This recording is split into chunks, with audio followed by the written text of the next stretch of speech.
No hay diferencia entre un adicto al trabajo o a las drogas y un adicto al alcohol y un adicto al trabajo. Una vez un hombre me contó una historia muy triste. Dice que su mejor amigo murió en un accidente de motociclismo, de moto, en la época en que estaban estudiando juntos en la secundaria. No tenía casco, resbaló la moto, obviamente tuvo traumatismo de cráneo, falleció en el hospital. Y en el funeral, el papá de la víctima, el papá de su amigo, que era un exitoso empresario, que le daba todo al hijo, quien entre otras cosas le compró la moto, se acercó y le dijo: ¿tú eras el mejor amigo de mi hijo? Él dijo: sí. Entonces el padre le dijo: mira, yo estaba tan ocupado construyendo mi empresa que nunca lo llegué a conocer. ¿Me podrías, por favor, contarme algo acerca de él? ¿Cómo era?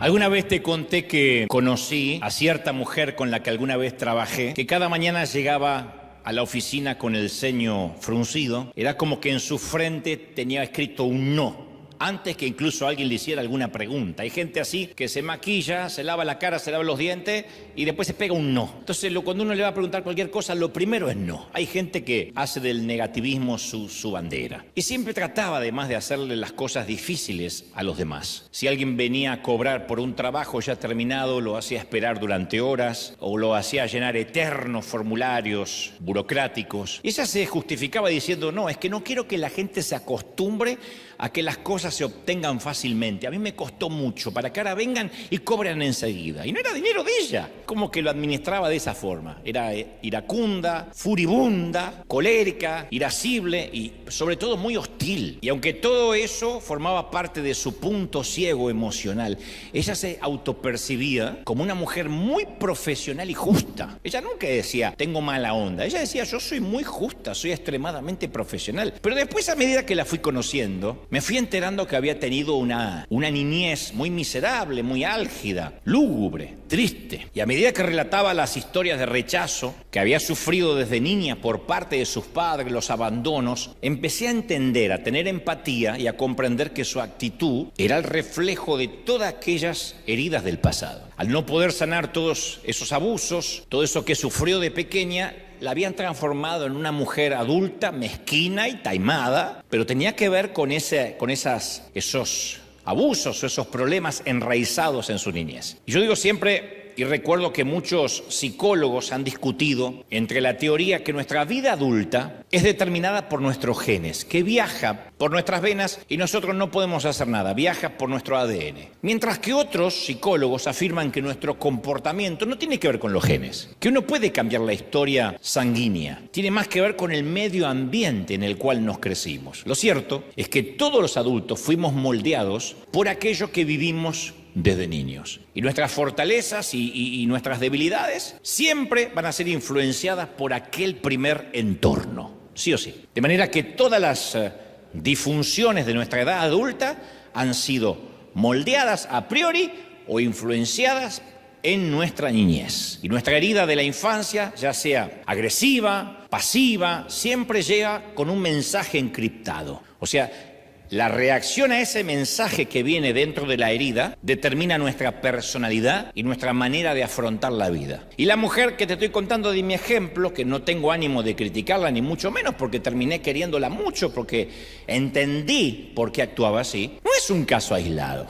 Somos millones quienes llevamos a cuestas los restos del dolor causado por las heridas de la niñez. Hay de los que sostienen que no hay que revolver el pasado, que con el Señor todas las cosas son hechas nuevas, pero yo soy de los que creen que si uno no logra sanar, esas heridas nos van a acompañar aún en nuestro peregrinar cristiano. Como resultado de ese dolor no procesado, a veces actuamos de maneras que dañan también nuestras relaciones como adultos. Por ejemplo, puede que nos ofendamos, hay gente aquí que pueda que se ofenda con mucha facilidad, o que seamos muy sensibles, extremadamente sensibles, desproporcionadamente sensibles, o explotamos, o nos retraemos, o somos esquivos, adustos, o reaccionamos o detonamos de manera también gigantesca ante un problema menor, o vamos por la vida tratando de ganarnos la validación y el afecto que no tuvimos en nuestro hogar y siempre queremos que nos den palabras de afirmación. Y lo peor es que nos aterra pensar que podríamos repetir o quizás estar repitiendo ese círculo vicioso con nuestros propios hijos. O sea, tanto que criticamos la crianza que tuvimos que sin querer podemos estar repitiendo el mismo ecosistema. Un adulto herido siempre hiere. Bajo cualquier circunstancia, un adulto herido hiere. Quien sangra, mancha. Un adulto sanado siempre sana. Es un placer hablar con un adulto sanado. No estoy hablando de un adulto que no tuvo problemas, un adulto que los tuvo pero se sanó. Ahora, convengamos que todos los que estamos hoy aquí y en casa quisimos que nuestros padres nos amaran, que estuviesen orgullosos de nosotros en el caso que tuviéramos padres. Ansiamos la aprobación, ansiamos la anuencia, la afirmación de quienes nos criaron. Y cuando un niño no recibe eso de parte de sus padres, termina deviniendo en un adulto con numerosos traumas subterráneos. Porque cuando yo hablo de trauma, inmediatamente tenemos un acto reflejo de decir, yo no estoy loco. No, yo no estoy traumado. Cuando yo hablo de trauma, son problemas subterráneos, insisto, que nos hacen actuar de manera inconsciente, de determinada manera, y no sabemos por qué actuamos así. Y lo que es aún, en el vano intento de no querer revolver nuestro pasado, privamos a los demás de ayudarlos a sanar. O sea, si uno no reconoce que fuimos heridos, que tenemos traumas subterráneos escondidos, no podemos sanar a priori a nuestros hijos. No podemos ser un agente de bendición para otros. Ergo, nunca vamos a ser una persona saludable, sino que vamos a ser una persona que hiere inconscientemente. En la primera parte de este mensaje, que lo prediqué hace 2 años, te conté que bajo la rosa viene de una expresión del latín que significa sub rosa. El término tiene una connotación de secreto y de confidencialidad. Algo que se hace sub rosa no debe repetirse ni debe difundirse. Y este vínculo de estar bajo la rosa y la confidencialidad se remonta a la antigüedad. Los griegos y los romanos comenzaron a usar la rosa, que es algo muy bonito, por lo menos de manera estética, como símbolo de silencio. Y las reuniones secretas se llevaban a cabo literalmente bajo una rosa pintada gigantescamente en el interior del techo. Cuando los caballeros templarios entraban a un salón, las rosas de los techos pintadas en sus salones era el recordatorio a los invitados que debían guardar discreción de todo lo que iba a pasar o lo que se iba a decir o hacer durante esa noche. De hecho, la popular frase "lo que pasa en Las Vegas se queda en Las Vegas", ¿conocen, sí o no?, fue parte de una campaña publicitaria ideada para promover el turismo en la ciudad de Nevada. Una manera de decir, podrías ser infiel en Las Vegas y nadie se va a enterar. Puedes jugar lo que quieras, puedes acostarte con quien quieras, no va a salir de Las Vegas. Fue una campaña publicitaria. Lo que se hace en Las Vegas queda en Las Vegas. Pero los creativos, la agencia de publicidad, se basó en esta frase de los templarios que decía, lo que se hace bajo la rosa queda bajo la rosa. Entonces, sentarse bajo una rosa gigantesca representaba una obligación contractual de silencio y de absoluta confidencialidad. Pero lo sórdido del caso es que en la época medieval, los señores feudales, algunos pedófilos, solían colocar una rosa en la puerta de su habitación, como una suerte de cartelito en los hoteles "no molestar". Si la rosa estaba colgado del lado de afuera en el picaporte, significaba que aunque los guardias oyeran en su interior gritos de un niño o de una niña, no debían ni podían intervenir, porque lo que estaba ocurriendo allí dentro estaba ocurriendo bajo la rosa. O sea que bajo la rosa también significa ocultar el espanto, el dolor, bajo algo que aparentemente se supone que es bello. Bajo la rosa es cuando esos dolores se ocultaron bajo la infancia, bajo la niñez, bajo lo que tuvo que ser una temporada de inocencia absoluta. Ahora, no solemos todos estar conscientes qué nos pasó bajo la rosa. Solemos decir, yo me acuerdo de mi infancia, pero en realidad, dicen los neurólogos, que nos acordamos menos del 2% de todo lo que vivimos. Nadie tiene tantos gigas disponibles, tantos engramas mentales para recordar toda la infancia. No podríamos pensar, no podríamos razonar, porque nuestro cerebro estaría sobrecargado como una computadora que tiene sobrecarga de información. Así que la mayoría de los eventos de nuestra niñez se van perdiendo en el inconsciente. Y de ese 2%, el cerebro tiene un recurso que es editar las partes malas para poder sobrevivir. Es un regalo de Dios. Solemos olvidar las cosas malas, lo cual no significa que esa amnesia inducida signifique necesariamente sanidad. No significa que porque no lo recordamos no ocurrió. Hay veces que actuamos de manera inconsciente y no sabemos por qué actuamos así. Por ejemplo, yo voy a contarte algo que nunca antes había dicho públicamente, pero viene a cuento, viene en la línea narrativa. Cuando mi madre murió en el 2016, yo yo amé a mi madre siempre, profundamente, actriz, bellísima, loca, maniática, controladora, manipuladora y profeta, como la mayoría de las madres aquí presentes. Pero cuando en el 2016 me llama mi hermano y me dice, mamá partió a la eternidad, yo no lloré, tampoco me quedé en shock, no tuve ninguna respuesta emocional visible, lo cual me sorprendió. Ustedes dirán, bueno, porque ya era muy grande ella, porque también tú eras adulto. Bueno, sí, pero es una mamá. Su papá. El sentimiento de orfandad uno lo siente a los 5 años, a los 10 o a los 50. Me acuerdo que aquel jueves que mi mamá partió a la eternidad, yo grabé varios programas de televisión, porque esa era mi rutina ese día y tenía un compromiso con TV Azteca, y grabé varios programas de televisión, si acaso 5 o 6, como si nada, me sonreí, entrevisté, hice los monólogos, lo que tenía que hacer. Pero a partir de ese momento traté de procesar las razones por las cuales yo no pude transitar el duelo de una manera normal, digamos, o como se suponía que debía transitarlo. ¿Por qué no pude expresar mis emociones? Los investigadores creen que muchos hombres estamos tan incapacitados emocionalmente que no solo luchamos para expresar nuestros sentimientos, sino que ni siquiera entendemos cuáles son esos sentimientos. A veces nos cuesta procesarlo. No es que seamos desalmados algunos, no tengamos sentimientos, sino que nos cuesta procesarlo, nos cuesta transitarlos. Yo cuando era pequeño siempre sentía que estaba solo, siempre. Dicen que la orfandad que más duele es la del alma, porque cuando nuestros padres están bajo tierra, no nos queda otra opción, somos huérfanos y ya. Pero lo peor es cuando nos sentimos huérfanos y nuestros padres duermen la siesta al otro lado de la pared y uno se siente desconectado. Yo no me acuerdo que nadie me haya dicho que creía en mí, o que me amaban, o que estaban orgullosos de mí. No tenía muchas cosas yo para enorgullecer a mis padres. Nunca fui un nerd, ni traje muy buenas calificaciones, pero nunca me dijeron ni siquiera campeón, ganador, esas cosas que un niño, especialmente varón, necesita. Y yo siempre cuento que cuando pregunté, mamá, ¿ustedes me quisieron tener, me planificaron? ¡No! Pensamos que eras un tumor, dijo la vieja. Un descuido, fuiste un descuido. Ni siquiera recuerdo alguna vez que me hayan abrazado. Los entiendo, llegué como un descuido, ¿no? Fue una noche de avivamiento descontrolado del viejo que no calculó mal, no sé si el calendario, el método, no sé. Pero claro, no esperaban parir un hijo, mi mamá, a los 43 años. De manera que yo no soy tampoco tan ingenuo para asegurar que jamás me abrazaron. Sin embargo, aun cuando haya sucedido, el hecho que no pueda recordarlo es muy significativo. Que por ahí, si yo pudiera volver al pasado, sí, acá en mi cumpleaños me abrazaron. Que por cierto, nunca me festejaron el cumpleaños.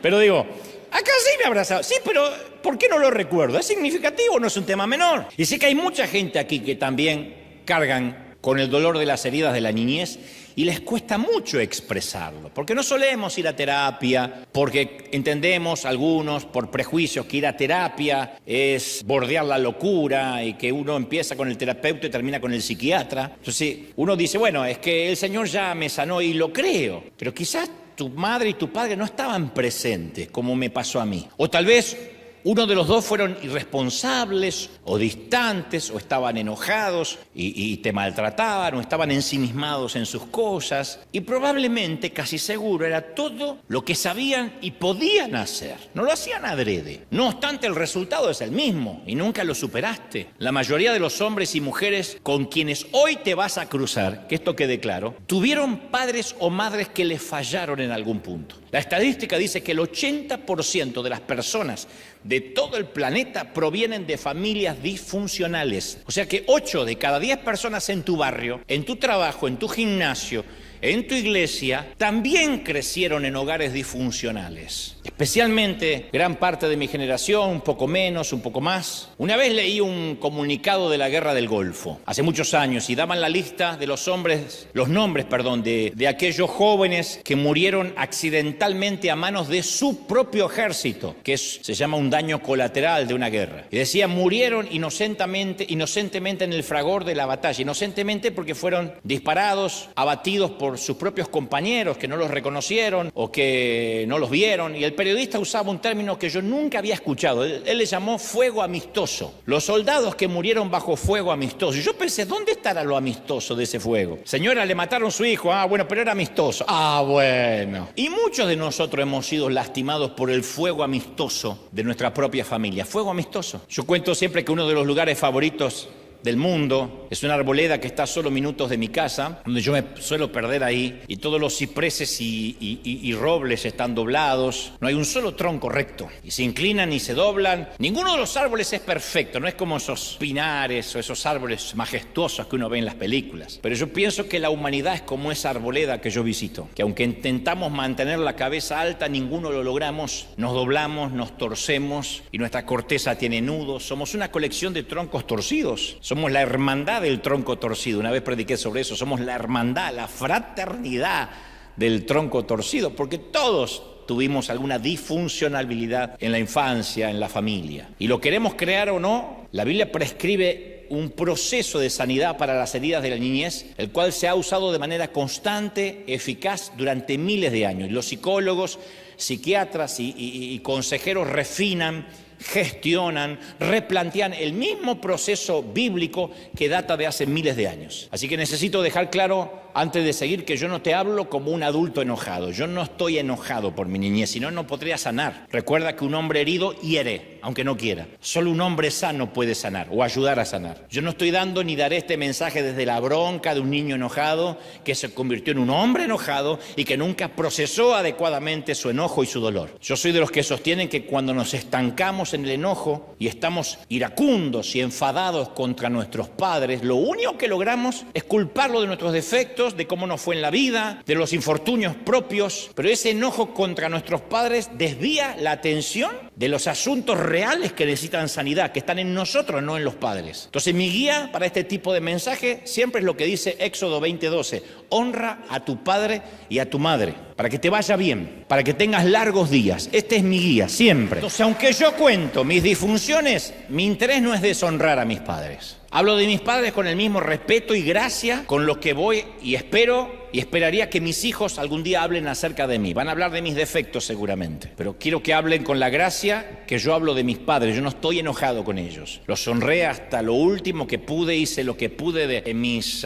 fuerzas, hasta donde la mente me daba, así que no tengo deudas pendientes, no tengo saldos. Y aunque mis padres ya no viven de este lado del sol, viven del otro lado del sol, estoy seguro que ellos estarían de acuerdo con todo lo que digo y con lo que te voy a decir ahora. Mi propósito es compartir las cosas que aprendí a los golpes para que no tengas que aprender de la misma manera. ¿Estamos listos para eso, sí o no? La mayoría de nuestros padres tampoco recibieron la crianza adecuada de parte de sus padres. Estoy seguro. No tuvieron un modelo que les enseñara a crear hogares seguros, saludables. No tuvieron un modelo que les enseñara a crear hogares estables.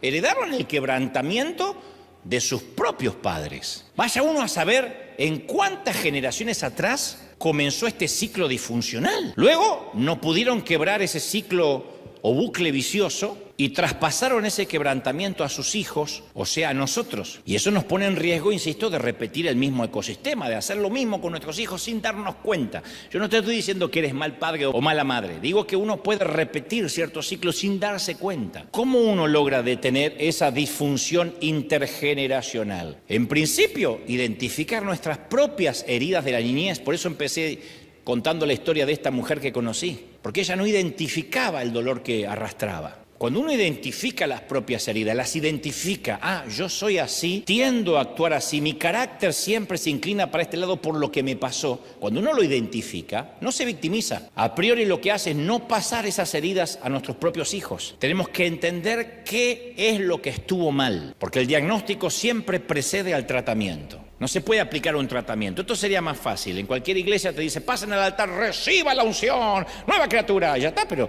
uno sigue cargando los traumas. Uno sigue teniendo la misma madre, el mismo padre, en el peor de los casos la misma suegra. Entonces, no es por ósmosis, no es magia. En un hogar saludable. Primero voy a dejar claro en esto porque sé que todavía veo algunas miraditas como diciendo, bueno, este mensaje no era para mí porque yo la verdad que me criaron los singles. Pero este va para los que los criaron los Simpson. Pero voy a dejar en claro, porque si no esto parece que siempre el mensaje es para alguien más. Los padres deberían proporcionar, en un hogar saludable, los padres deberían proporcionar 4 fundamentos esenciales. Deberíamos haber tenido esto, y estos 4 pilares deberíamos dárselo a nuestros hijos. Dicho por todos los psicólogos, por todos los sociólogos: amor, estructura, raíces y alas. Esto es lo que debimos haber tenido para decir, llegué sano a la vida adulta. El amor produce el sentimiento de que somos valiosos. La estructura nos ayuda a conocer los límites. La estructura de nuestra infancia nos da límites para la vida adulta. Las raíces nos ofrecen estabilidad para crecer mucho. Y las alas nos preparan para ser adultos responsables. Parece una ecuación infantil, pero es muy profundo, muy profundo. Si creciste en un hogar lleno de amor, te sentiste muy valorado, desde chiquitito o chiquitita muy apreciado, te lo hacían sentir, te lo verbalizaban. No es que dices, sí, me sentí amado porque nunca me faltó la comida. No, te lo verbalizaban como lo necesita un niño. El niño no entiende el idioma financiero. Nunca me faltó calzado. Sí, pero además de eso, necesitamos que nos verbalicen lo que siente. Te decían te quiero, te decían creo en ti, te amo, te daban un abrazo de la nada, te decían estoy orgulloso de ti hija, orgulloso de ti hijo, de manera constante. Tus padres te alentaban con palabras de ánimo, afecto, respeto, valor, validación y aprobación. Esto es amor. Y es probable que también percibías mucho afecto físico, te tocaban mucho, te abrazaban. Eso es crecer en una casa con amor. Si además creciste en una casa que además de amor tiene estructura, tus padres eran muy predecibles. Siempre sabías dónde estabas parado, cuáles eran las reglas de la casa, no tenías que preguntar, estaban implícitas, sabías dónde estaba el límite y qué esperar si desobedecías. Una mala calificación del colegio, sabías lo que te esperaba en casa y hasta sabías el sermón que te iban a dar. Esa estructura de algún modo te dio confianza en la vida. Pero un hogar saludable no solo tiene amor y tiene estructura, también tiene raíces. Las raíces edifican el carácter. Las raíces son los valores morales que se aprenden en casa mucho antes de ir a la escuela primaria. La perseverancia, la determinación, la diligencia, la resiliencia. Uno va mirando a sus padres y aprende la ética de trabajo, lo que es levantarse temprano, ir a trabajar cuando tienen ganas y cuando no tienen ganas. Si creciste en un hogar con raíces profundas, no importa cuántas veces te haya ido mal en la escuela, siempre sentiste que todo iba a estar bien una vez que llegaras a casa. Las raíces significan que tu casa fue un lugar seguro. Tus padres te hicieron sentir no solo seguro, sino también contenido, a salvo, estable. Nada podía estar tan mal que no se resolviera en tu casa. Si creciste en un hogar con raíces profundas, te sentiste firme, sostenido y contenido. No ibas a buscar amigotes, ni preferías estar en la casa de un amigo, ni en la casa de una tía, ni te sentías más seguro con la abuela. Tu casa tenía raíces. Pero un hogar saludable no solo necesita amor, estructura y raíces, sino también le da alas a los hijos. No nos dejan como rehenes, nos miran como hijos. Los padres no ven a un hijo como una hoja en blanco que puedan escribir lo que ellos no pudieron ser. Vas a ser abogado porque yo no pude terminar la carrera. Vas a ser médico porque quiero que tengas un diploma. Los padres creen que los hijos son una suerte de inteligencia artificial donde le metemos información para que después nos digan lo que queremos oír. Alas significa ver a nuestros hijos como libros a los cuales hay que decodificar, como personas independientes, y los ayudan a encontrar sus propias habilidades académicas, deportivas, artísticas. Si creciste en un hogar en el cual te dieron alas, te sentiste escuchado, entendido, pudiste expresar qué es lo que te daba gozo y qué no te daba placer, qué no querías estudiar porque no era lo tuyo, no habías nacido con eso. Eso puso viento a tus velas y cuando volaste del nido, fuiste guiado por los valores, por las creencias que te inculcaron, pero tenías tus propias alas para ser independiente. 4 fundamentos esenciales: amor, estructura, raíces y alas. Eso es lo que deberíamos haber tenido para hoy poder ser adultos sanos. Dicho esto, y habiendo convenido que estamos todos enfermos, porque no vi ninguno que dije amén, amén, amén, amén a las 4. Ninguno. Todo esto que te acabo de decir no era para que te alegres, sino para que sepas todo lo que no tuviste. Pues si no, yo predico y siempre es para otro. No, esto es para nosotros, para los que no tuvimos ni amor, ni estructura, ni raíces, ni alas, o alguna de las cosas, algunas medias rengas, pero ahí estamos. Entonces, como noto que casi nadie tuvo esos 4 fundamentos, paso a contarte cómo realmente bien pudo haber sido tu niñez. No tienes que hacerlo públicamente, obviamente, pero estoy seguro que te vas a identificar con alguna de estas siguientes 6 patologías. Número 1, tus padres eran pasivos. En palabras más simples, se involucraban poco. Simplemente nunca estaban presentes. Físicamente estaban en casa, pero eran distantes, nunca estaban emocionalmente disponibles, nunca te conectaste emocionalmente con ellos. Una vez hablé con una señora adulta que me dice, hasta el día de hoy, cuando le cuento a mi mamá algo serio, me cambia el tema. Ella me dejó claro de que no hablará temas profundos conmigo jamás. Es un mecanismo de defensa. Mamá, me encontraron un bulto extraño en el seno y me tienen que operar. ¿Sabías que tu hermana se abrió un Instagram? Hay madres que crean, o padres, un abismo con sus hijos y los hijos lo sentimos. Entonces,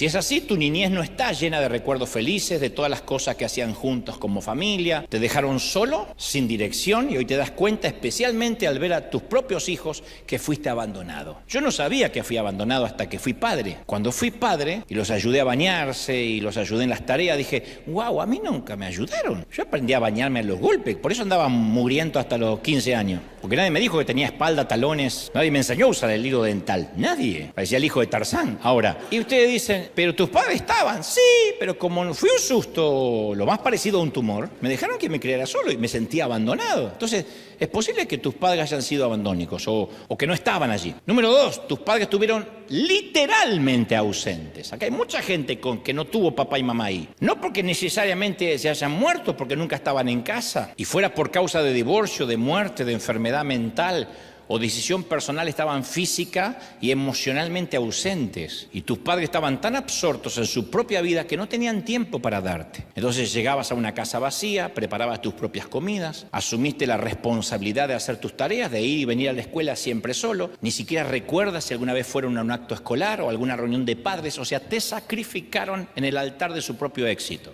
No hay diferencia entre un adicto al trabajo o a las drogas y un adicto al alcohol y un adicto al trabajo. Una vez un hombre me contó una historia muy triste. Dice que su mejor amigo murió en un accidente de motociclismo, de moto, en la época en que estaban estudiando juntos en la secundaria. No tenía casco, resbaló la moto, obviamente tuvo traumatismo de cráneo, falleció en el hospital.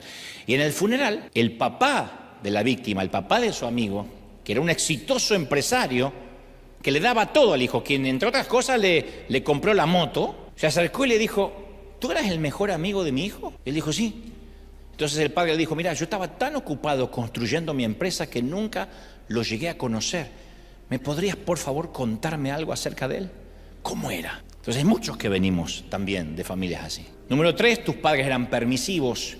Te dejaban hacer lo que quisieras, excepto asesinar lo que quisieras. Y no te dejaban asesinar porque a lo mejor le traía problemas a ellos, sino también asesina. Y aunque en el momento era cool, sufriste por falta de estructura. No conocías los límites, conociste sin barandal. Creciste sin barandal, sin barandilla. Yo tenía un compañero de 10 años de edad cuyos padres estaban divorciados, cuando el divorcio no era moneda corriente y era un tema tabú. Si estaban divorciados se ocultaba, ¿no? Y en el afán, los padres, como estaban viviendo separados, de competir por el cariño de su hijo, le dejaban comprar todo. Lo que no le da el papá, le da la mamá, y creo que este hijo de padres divorciados iba especulando e iba extorsionando a papá y a mamá, pero le dejaban comprar al niño de 10 años revistas pornográficas. No había internet en aquel entonces, si no hubiese tenido acceso irrestringido a la web. Obviamente llevaba las revistas a la escuela, el papá se las compraba, podía quedarse a dormir en la casa de quien quisiera, era un alma libre. Le decíamos, pero no tenés que pedir permiso a tu mamá o tu papá, no, ellos me dejan hacer lo que quiera.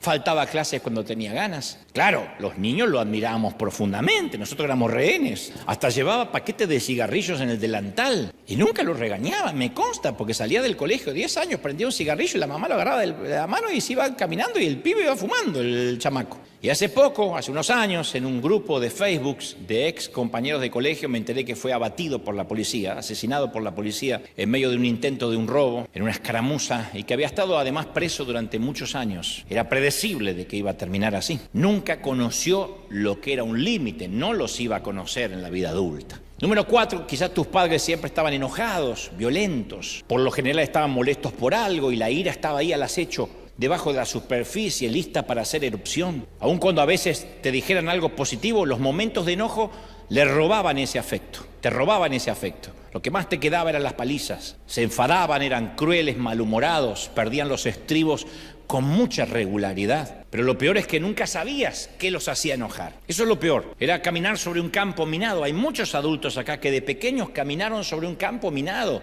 sobre arena movediza. No conocer las reglas de juego de tu hogar es no tener raíces. Quizás tuviste padres que reaccionaban de manera exagerada por una mala nota, por venir con el pantalón rasgado de haber jugado a lo que sea, y te hacían vivir encogido por el miedo. Te sentías como un perrito amarrado, que no podías escapar y estabas esperando el próximo estallido verbal o, en el peor de los casos, la violencia física. Mucha gente que dice, a mí me azotaban con un cinturón, con una escoba, con un zapato, con un palo, con lo que tuvieran a mano y te dejaban marcado. Esto no es de de hace 2 siglos, esto no es de una época medieval. Hay muchos aquí que literalmente nos daban con el cinto. Y se cuidaban, si eran buenos, de no darnos con la hebilla, pero nos dejaban las marcas. Yo recuerdo no poderme poner shorts durante los veranos porque tenía las marcas que me dan vergüenza, que me preguntaban, me agarraban y yo no me acuerdo qué tan mal me pude haber portado para merecerme latigazos. Hoy que soy padre digo, claro, no era normal, pero la disciplina a lo mejor en tu hogar también era impredecible, arbitraria, conforme el desfase hormonal de mamá o papá. Y dado que siempre te sentías sobre un campo minado, preferías ir a jugar a la casa de tus amigos y nunca en la tuya, a la casa de la abuela, de quien sea. Cualquier lugar era más seguro que el tuyo. Número 5, tus padres eran demasiado exigentes, no violentos, exigentes, autoritarios, controladores. Nunca conversaban contigo, te daban órdenes. Te decían que obedecieras sin hacer preguntas. No te motivaban a pensar, a cuestionar, ni siquiera hablar por ti mismo. Y aprendiste a no hacer preguntas, a no opinar diferente, a no hablar, a menos que te hablara. ¿De verdad creemos que eso no lo vamos a llevar a la vida adulta? Yo la única forma que entiendo de que hay gente que se congrega con pastores que los castigan, nos mandan al infierno y dice, yo no sé a qué ven usted, a ver que usted es un hijo de Satanás. Y la gente dice, ¡aleluya! Yo digo, la única forma que los entiendo es que tenían padres así y hoy están buscando una figura pastoral que se asemeje al padre. ¿A quién le gusta que lo manden al infierno todos los días? Yo no entiendo las iglesias legalistas que prefieren que los castiguen y los disciplinen y dicen, eso es sana doctrina. No, es que de chiquito vienen así. Cuando no te permitían ser un niño, no te permitían ser tú mismo y tus padres eran prepotentes, dominantes, manipuladores, tenías temor a fallar. Pero cuando hacías bien las cosas nunca te lo decían. Decía, pero yo hice bien las cosas y es lo que corresponde, a ver si quiere que lo felicite también. Y es posible que hasta retenían palabras de cariño, incluso la usaban como armas para manipularte. Como una vez me dijo un amigo, hiciera lo que hiciera, nunca pude hacer feliz a mi viejo. Hay mucha gente que dice, hagan lo que haga, yo nunca pude hacer feliz a mi papá, nunca. 6, tus padres eran denigrantes. Invalidaban tus emociones con críticas explícitas. Yo los he visto interactuar con sus hijos. Si tuviste padres denigrantes, sentías que eras una decepción, como si lamentaran todo el tiempo que hubieras nacido y te lo hacían saber. Y esas críticas constantes destruyeron tu autoestima. Tu madre te decía, eres igual a tu padre, eres igual a fulanito, tienes lo mismo. Te torturaban con sus desprecios, con sus adjetivos sarcásticos, te avergonzaban por tu manera de pensar, por tu forma de hablar y algunos avergüenzan a sus hijos por la manera en que lucen. Literalmente, te decían gordo, gorda, empieza a adelgazar, que pareces una vaca, que te lo diga un padre. No, de verdad, que te lo diga una madre. Hay gente que no causa risa porque causa en un niño un dolor e infringe una herida que perdura por años. Flaco, narigón. O si usabas lente te decían corto de vista. Y a veces lo hacían en público. Estaban tan frustrados por sus propias vidas esos padres que se desquitaban contigo y eras su chivo expiatorio, el que no se podía defender. Los adultos solemos hacer eso. Decimos cosas que nosotros no toleraríamos que nos dijeran, pero como somos adultos nos salimos con la nuestra. Y es probable que promovieran la rivalidad entre los hermanos porque aplicaban el famoso proverbio divide y reinarás. Y ese trato desigual generó envidia entre hermanos, celos, rivalidades e incluso odio que pudieran durar por décadas. Porque hay padres que hacen eso, te hablan mal de tu hermano y a tu hermano le hablan mal de ti, no sabes lo que me hizo, que no me ama, con tu hermano nunca se puede contar. Yo no sé, no se puede contar con él, siempre está ocupado. Y después me agarraba a mí y decía, ay, no sabes lo que es tu hermano. Mi mamá dividía para reinar. Como verás, la mayoría de nosotros no tuvimos la niñez que esperábamos, ni que merecíamos, ni que debimos haber tenido. Perdonen que sean tan explícitos, pero si yo hablo así por encima, la mayoría dice, no, yo la verdad que no tuve problemas, pero sufrimos mucho y no nos dimos cuenta. Pensábamos que el trato que nos daban era el trato normal. Y ahora que crecimos nos damos cuenta que no es así, porque no queremos ser así con nuestros hijos. Era nuestra normalidad, pero no era lo normal, era nuestra normalidad. La normalidad mía era que me agarraban a cintazos, que me hablaran mal de mi hermano, que los padres estuvieran ausentes, que nunca me dijeran algo bueno. Era mi normalidad. Yo pensé que todas las casas los chicos eran así. Por eso una vez que uno identifica el trauma, necesitamos hacer primero el duelo por lo que salió mal. Si no es hablar con la pared, si la gente dice yo no tengo problema, ni tuve problema, no va a sanar. Hacer duelo es lo opuesto a la negación. Si la negación es tratar de olvidar, el duelo es tratar de recordar, aunque duela. La negación acumula el dolor, el duelo lo deja salir y no nos afecta nuestra manera de ser, de pensar. Ahora, convengamos, no nos merecíamos nuestras heridas de la niñez. Ninguno de nosotros fue tan malo de niño, aunque fuéramos súper traviesos, para merecernos lo que vivimos. No somos responsables por lo que nos sucedió. Estaba fuera de nuestro control, éramos niños. No obstante, ahora que somos adultos, somos responsables por lo que nos suceda en el futuro y lo que le suceda a nuestros hijos. Entonces tenemos que sanar para poder dar un hogar saludable a nuestros hijos. Nunca es tarde para sanar, nunca. Aunque algunos digan, bueno, yo ya crié a mis hijos, no importa, porque podría ser una abuela tóxica, podría ser un abuelo tóxico. Es el principio que tenemos que sanar, que primero, como dicen, tenemos que ponernos nosotros la máscara de oxígeno, primero antes de ayudar a los demás, que son las instrucciones de seguridad antes del despegue de los vuelos comerciales. Si caen las mascarillas, primero póngase la mascarilla y después asista al menor. Entonces esto es lo que primero tenemos que hacer. No podemos sanar al hijo siendo nosotros enfermos. Nadie puede cambiar lo que nos pasó. Eso es así. No vamos a hacer una regresión para tratar de cambiar el pasado porque las máquinas del tiempo no existen. Nuestros padres son responsables por habernos herido, sea que lo hayan hecho conscientes o inconscientes.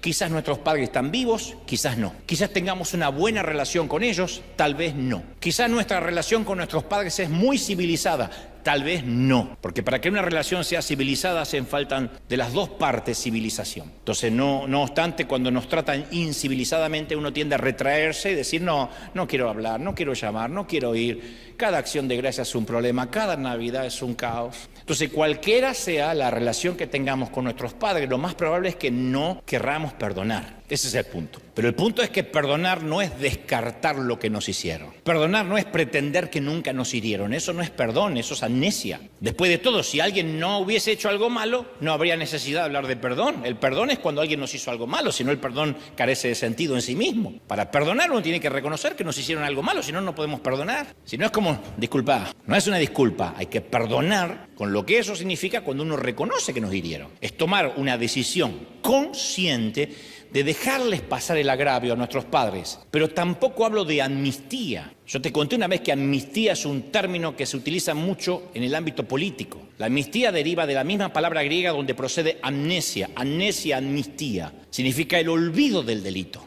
el olvido del crimen. La amnistía, según la RAE, el diccionario de la Real Academia Española, dice es el olvido del delito que extingue la responsabilidad de su autor. O sea, que una persona que ha recibido la amnistía es como que nunca cometió el delito. Y nosotros, yo no te digo, ni Dios nos dice, ofrezcan amnistía. Amnistía es no recordar. Y lo que estoy haciendo ahora es revolver para recordar, porque si no, no podemos perdonar de verdad. O sea, no te estoy proponiendo amnistía. Hablo de perdón, hablo de un acto de gracia. Hablo de lo que hizo el Señor por nosotros en la cruz, que viendo y estando consciente de nuestros pecados, decidió perdonarnos.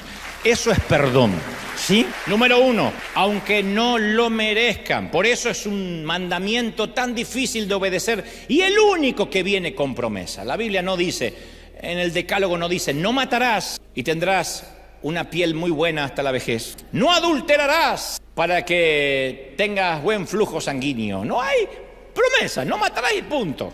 No te harás dioses ajenos delante de mí, punto. El único que viene con una promesa es honra a tu padre y a tu madre para que te vaya bien en todo lo que emprendas y tengas larga vida. ¿Por qué debería tener un premio? Porque posiblemente sea el mandamiento más difícil. No es el más suave de los mandamientos. Ese es el más inocuo. Es el más difícil. Llevo, 20, 25 minutos hablando de posiblemente los hogares que tuvimos y todo el mundo nos identificamos. Entonces yo no te estoy diciendo ignoremos lo que hicieron. Y tampoco te estoy diciendo que con el perdón es suficiente para borrar mágicamente años de dolor. No, va a pasar así. Sin embargo, no hay perdón. Si no hay perdón, si no hay gracia de verdad, nuestro futuro con nuestros hijos y nietos va a quedar envuelto en el mismo ciclo disfuncional y eso va a seguir.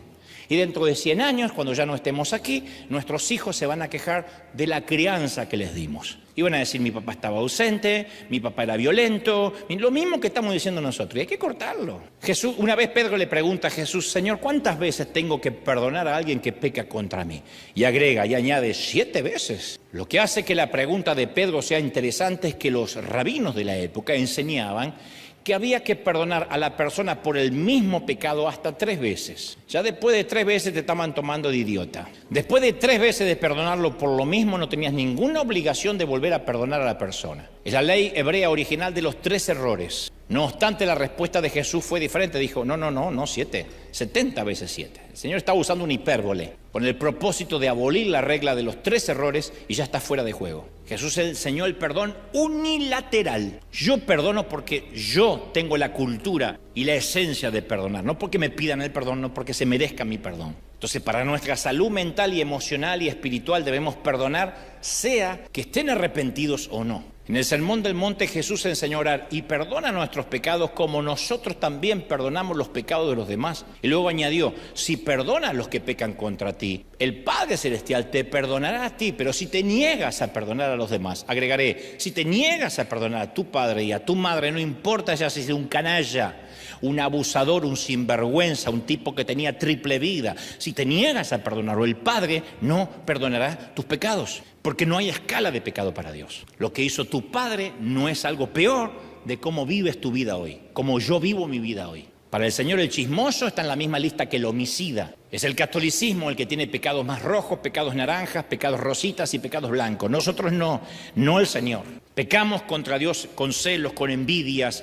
Así que no somos mejores que nuestros padres. Ahora, ¿por qué el perdón es tan importante? Porque cuando no perdonamos, nosotros somos los que sufrimos. Mi papá nunca sufrió. Terminó en una clínica diciendo, yo no sé por qué mis nietos no me visitan si yo fui un hombre tan bueno. Él no sufrió nunca. No tenía un punto ciego, tenía a Stevie Wonder con Andrea Bocelli. Y no le entraban balas, ¿eh? Papá, le dije un día, ¿vos te acordás que de joven echaste un día a tus nietos y dijiste, acá no quiero a nadie, que quiero dormir la siesta? ¿Cuándo? Me dijo. Ahí dije, bueno, entonces ¿quién sufre? Los nietos, los hijos. Mirá lo que me hizo este hombre. Entonces la falta de perdón es como una herida supurante que tapamos y se va infectando de a poco. Nelson Mandela, quien soportó la segregación racial y que al final se convirtió en presidente de Sudáfrica, recalcó, el resentimiento es como beberse el veneno y esperar que se muera el otro. Entonces perdonar es una decisión racional, no es un sentimiento, es un acto de voluntad. Entonces si nos abusaron, si nos lastimaron, no es algo que uno espera sentir. No vamos a sentir nunca de perdonar. No es, uy, sentí de perdonar, entonces no te dieron lo suficiente. No esperemos sentir perdonar. No podemos tener el deseo de perdonar. Yo he tenido que perdonar sin deseo, sin ganas. Y uno cuando toma la decisión de perdonar, también puede que lleve mucho tiempo sanar los sentimientos y ciertas emociones. Pero bueno, yo decido perdonar, basta, no revuelvo más la herida. Nunca es al revés, nunca se sanan los sentimientos para después poder perdonar. Te va a llevar una vida y nunca se van a sanar los sentimientos. Yo he visto a viejos resentidos morirse resentidos. Yo he estado acompañando viejos, cuando digo viejos, gente de 97 años, resentidos. Digo, de verdad, ante la inminencia de la muerte, siguen odiando al hijo con el que no se habla, al socio que lo estafó. Sí, porque espera sentir. Entonces nunca viene la sanidad. Los fracasos de mis padres no fueron solo de ellos, ¿eh? No crean que mis padres y tus padres fueron un hecho aislado. Por el contrario, mis padres, por ejemplo, tenían sus propias heridas, caminaban con sus propias cojeras, pobrecitos. El hombre que nunca me abrazó y nunca me dijo que me amaba cuando yo era chiquito, nunca fue abrazado por su padre, ni tuvo seguridad del amor de su mamá cuando era chiquito. En pláticas con la abuela, la mamá, la oma, la alemana, la mamá de mi papá, yo me enteré lo que mi papá había pasado. Su papá, el papá de mi papá, murió cuando él tenía 9 años. Entonces tuvo que abandonar la escuela, 4º grado de la escuela primaria, porque la abuela, la mamá, lo mandó a carpir, a levantar la cosecha descalzo en la escarcha, porque no tenía lo que se llama en Argentina alpargatas, zapatillas. Como él era el hermanito mayor de 9 años, su mamá lo trató como un adulto. Entonces la carga del padre la cargó mi papá a los 9 años. Pobrecito no sabía ni leer ni escribir, pero tampoco sabía demostrar amor. ¿Y cómo va a demostrar amor si a los 9 años lo mandaron a trabajar? Sin goce de sueldo, por el plato de sopa. Y mi papá necesitaba ayuda, claro, pero no sabía cómo pedirla. Porque esa era su normalidad. Así que hoy a la distancia, que alguna vez me haya hecho,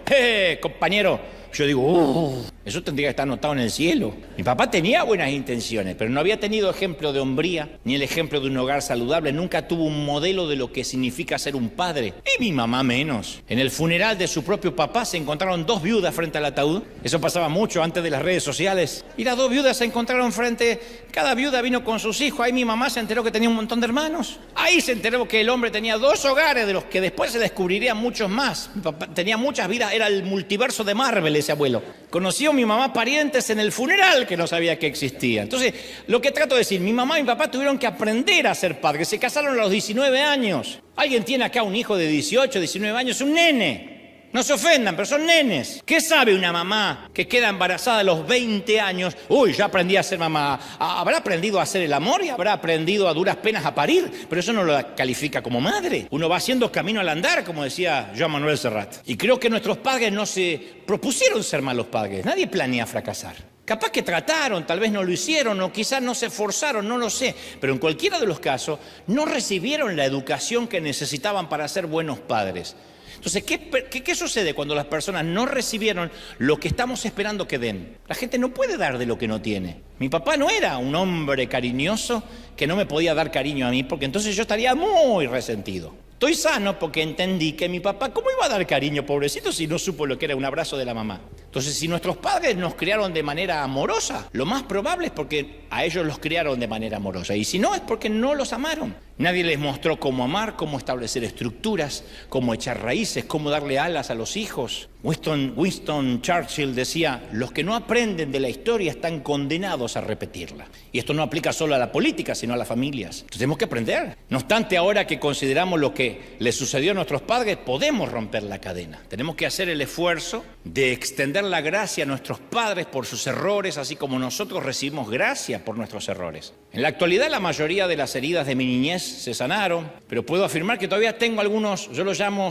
síntomas residuales que me hacen vulnerable a ciertos estallidos emocionales. En palabras simples sería ciclotimia, pero bueno, todos tenemos una cojera emocional, todos. La cojera es una buena metáfora para lo que nos queda después de lo que sucede luego de la sanidad, ¿no es cierto? Como una pierna dañada que se sana, pero queda la cojera física, así también el alma que está dañada severamente queda con cierta cojera emocional, ¿no? Quedamos. Es el efecto residual de nuestras heridas de la niñez, que las vamos encontrando todos los días en la vida adulta con algo que nos lo recuerda. Y tendemos a reaccionar ante las personas, ante situaciones que nos recuerdan las viejas heridas. El síntoma más claro de mi cojera, por ejemplo, es que aún yo soy propenso a ver todo a través de los lentes del abandono. Entonces, mis momentos más bajos, mis noches más oscuras del alma fue cuando me sentía excluido, abandonado, un tumor, subestimado, ninguneado, cuando mis opiniones no eran tenidas en cuenta. Me decían, cállate la boca, vos no sabes nada. Entonces siempre estoy tentado a pensar, ya no me quieren, aún en mi vida adulta. Y como un acto reflejo de defensa digo, al cabo que yo tampoco lo quería. Entonces mi cojera, que me quedó, explica por qué yo siempre mantuve mi círculo íntimo tan pequeño. Porque nunca tuve decenas de amigos, nunca estoy yo en mesas largas con 50 personas, como a muchos que les gusta.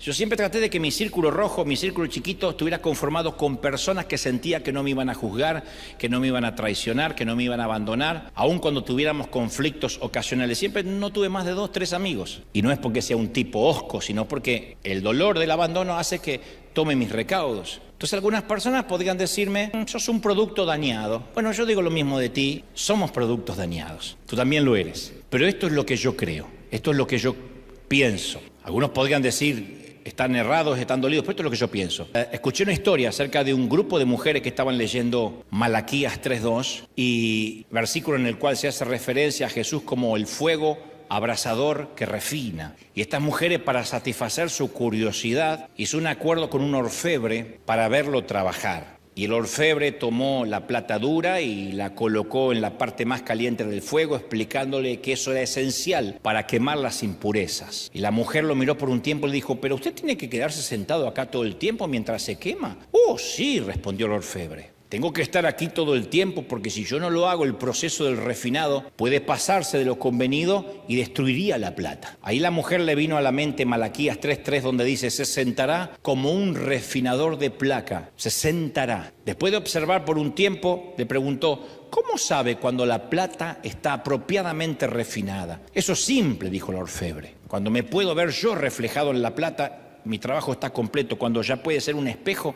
mi trabajo está completo. Y Santiago 1:2 dice, amados, cuando tengan que enfrentar cualquier tipo de problemas, considérenlo como un tiempo para alegrarse, porque ustedes saben que siempre que se pone a prueba la fe, trae constancia y la constancia trae oportunidad de crecer. Así que dejen que crezcan, pues a su vez la constancia que se desarrolla plenamente hará que sean perfectos y completos y no les faltará nada. Entonces tú y yo podemos manejar cualquier cantidad de pruebas si pensamos tiene un propósito superior. Yo empecé a sanar cuando entendí que todo lo que me pasó en mi niñez tenía el propósito de hoy pararme aquí entre ustedes, entre otras cosas. El famoso piloto de pruebas de Boeing, Tex Johnson, tenía una placa en la pared de su oficina que decía: una prueba vale más que 1.000 millones de opiniones o de teorías. Entonces el propósito de la prueba es producir constancia que nos ayuda a volvernos perfectos y completos, como la plata refinada que refleja la imagen de Jesús en nuestras vidas. Y para que Jesús se refleje en nuestras vidas, tuvimos que haber pasado todo eso en la niñez. Somos parte de la última generación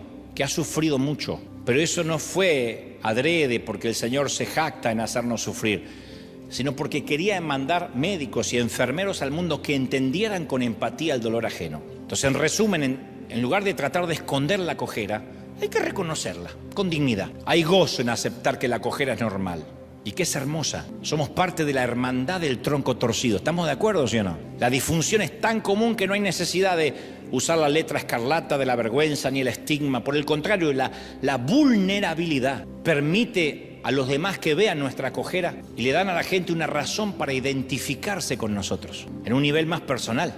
Si yo me pusiera acá a hablar de lo perfecto que fue mi familia, nadie se identificaría, porque si no sacamos a relucir la herida de nuestra niñez, si no visitamos el núcleo emocional de nuestra vida, nuestro perdón va a estar incompleto.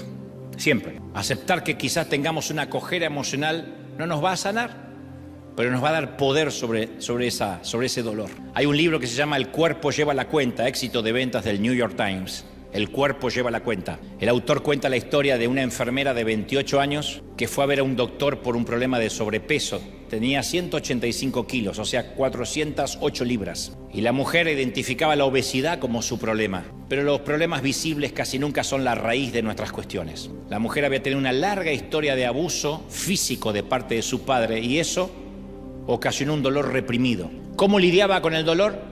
Comía todo el tiempo que estaba despierta, comía y comía y comía.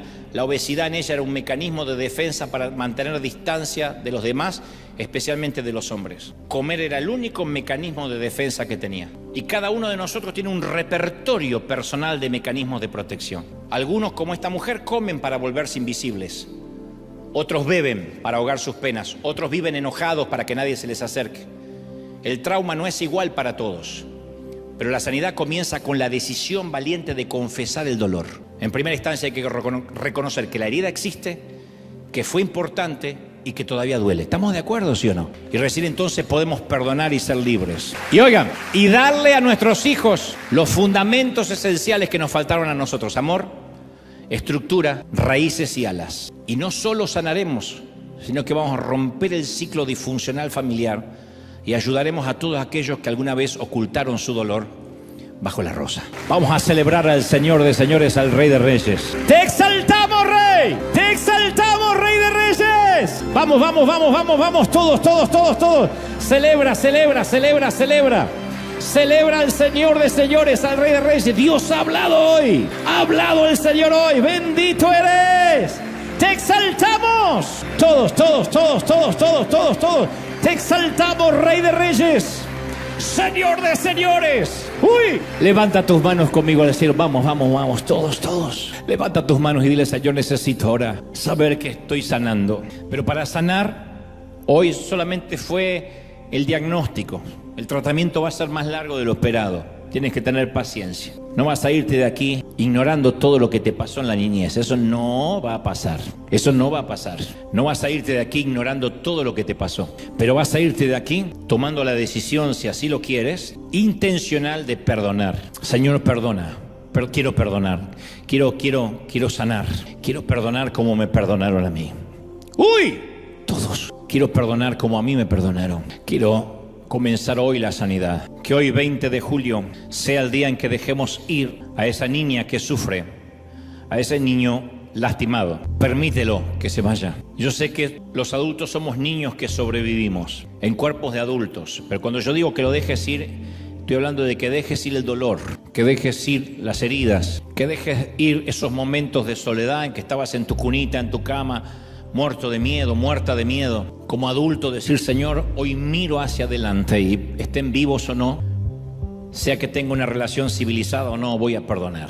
Posiblemente este sea uno de los mensajes más espirituales que jamás volvamos a oír. ¿No suena más espiritual el empoderamiento, la unción, la anointing, el fuego, reciba ahora las lenguas? Pero ¿de qué sirve todo eso en gente enferma? En gente resentida, en gente dolida, en gente que no puede sanar. Hay cojeras que vamos a llevar el resto de la vida. Pero yo he decidido, casi a mis 30 y tantos años, nunca seré un viejo resentido. Nunca transmitiré odio a mis hijos o nietos. Nunca seré esos que viven maldiciendo lo que pudo haber sido y no fue, sino que quiero bendecir hasta el último día. Quiero ser un poco parecido al querido Juan Carlos Ortiz, que solía decir de todos: y bueno, querido, si no lo amamos nosotros, ¿quién lo va a amar? Yo decía, ¿qué sanidad hay que tener para poder amar así, para poder dar esa gracia? Todos, vamos. El Espíritu Santo lo está haciendo ahora, sanando, tocando heridas. ¡Uy! Impresionante. Todos. Reciban ahora esta sanidad, reciban ahora este bálsamo del Espíritu. Que el Señor nos toque, que nos sane, que nos bendiga, que nos llene. Presencia del Espíritu Santo. ¿Cómo te ama el Señor? ¿Cómo no te va a amar si en sus manos te tiene esculpido? Hay gente de todo el mundo ahora conectándose con nosotros, sanando en sus hogares. Después de algunos meses me di cuenta que no pude llorar cuando mamá partió. No porque yo no tuviera emociones, sino porque en realidad no había perdonado el abandono. Y entonces la perdoné y comencé a elaborar mi duelo, y fue maravilloso, porque me permití llorar, me permití ser yo, me permití estar triste unos cuantos días o meses, y está bien. Dios puso los lacrimales en nuestros ojos para que todo el mundo vea cuando estamos tristes y no lo ocultemos. Así que perdonemos aunque ya estén del otro lado del sol o del otro lado de la frontera. Perdonemos aunque no los veamos. Perdonemos a los que nos abandonaron, al disfuncional, al abusador, al que nos golpeaba. Señor, hoy decido perdonar. No más veneno en mi vida, no más toxicidad. Yo te ruego, Dios, que vivamos limpios. Señor, he hablado lo que me has dicho que diga a tu pueblo. No he agregado, no he quitado lo que creo es tu revelación. Te pido que los bendigas, que los toques, que los llenes con tu gracia, con tu favor. Padre, doble porción de tu Espíritu ahora sobre ellos. Sánanos, para que terminemos este mes de julio viajando livianos, prósperos, bendecidos, para que no pasemos fundamentalmente el dolor a los nuestros, para cortar toda cadena intergeneracional, para que hoy comencemos un nuevo tiempo, una nueva vida. Padre, gracias. Bendigo a los que hoy están aquí, para que tengamos una buena semana, un buen inicio de semana laboral, y que seamos prósperos, bendecidos en el cuerpo, en el alma y en el espíritu. Amén y amén, gloria a Jesús. Que Dios te bendiga, que Dios te guarde. Chau. Y haga resplandecer su rostro sobre ti. El aplauso al Señor de señores y en casa. Chau, hasta la próxima.